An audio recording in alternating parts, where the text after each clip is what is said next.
श्रीराम श्री ब्रह्मचैतन्य गोंदवलेकर महाराज यांचे दैनंदिन प्रवचन आज 3 जुलै. सद्गुरूची कामगिरी. सद्गुरूची कामगिरी कोणती? अर्शावर धूळ पडलेली असते, ती बाजूला सारायला सद्गुरू सांगतात. आपले चुकते कुठे ते सद्गुरू सांगतात. सद्गुरू आपल्याला मार्गाला लावतात. स्वप्नामध्ये तलावात पडला म्हणून ओरडू लागला, तो जागा झाल्यावर ओरडायचा थांबला. सद्गुरू जागे करण्याचे काम करतात. मला करायचेच ना काही उरले नाही असे ज्याने म्हटले त्याने सद्गुरू खरोखर केला असे म्हणावे. एखादा सुखवस्तू गृहस्थ मी स्वस्त आहे असे म्हणतो, पण ते काही खरे नाही.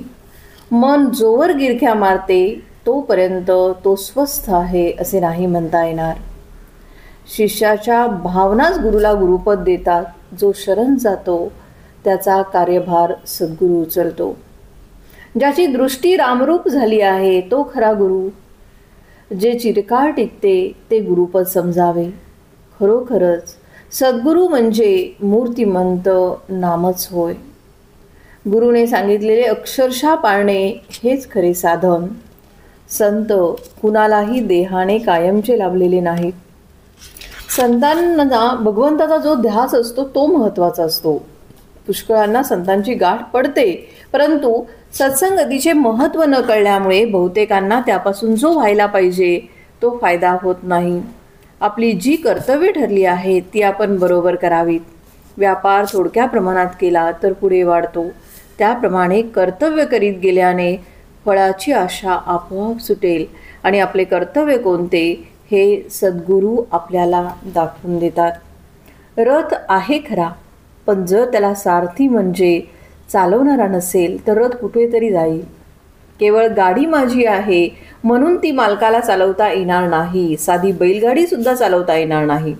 आपला देह आपल्या मनाने चालवितो आणि खड्ड्यामध्ये पडतो. सद्गुरू हे गाडीवानाचे काम करतात. आपल्या देहरूपी गाडीला ते योग्य रस्त्यावरून नेतात. आपण नेहमी भगवंताच्या अनुसंधानामध्ये मग्न असावे आणि गाडीवानावर विश्वास ठेवून निर्धास्त असावे. मग कसलाच धोका उरणार नाही. आपल्या नशिबामध्ये जेवढे मिळायचे असेल तेवढेच आपल्याला मिळणार अशी वृत्ती बनवून आपले हवे पण कमी होईल. मनाची ही वृत्ती झाली की जे घडेल ते भगवंताच्या इच्छेनेच घडेल असे आपल्याला वाटू लागले की समाधान चालत घरी येईल. पण हे सगळे होण्यासाठी आपल्या अंतःकरणाची शुद्धता हा पाया आहे. आजचे बोधवचन. संत चरणी विश्वास त्याने भगवंत जोडला खास. जय जय रघुवीर समर्थ.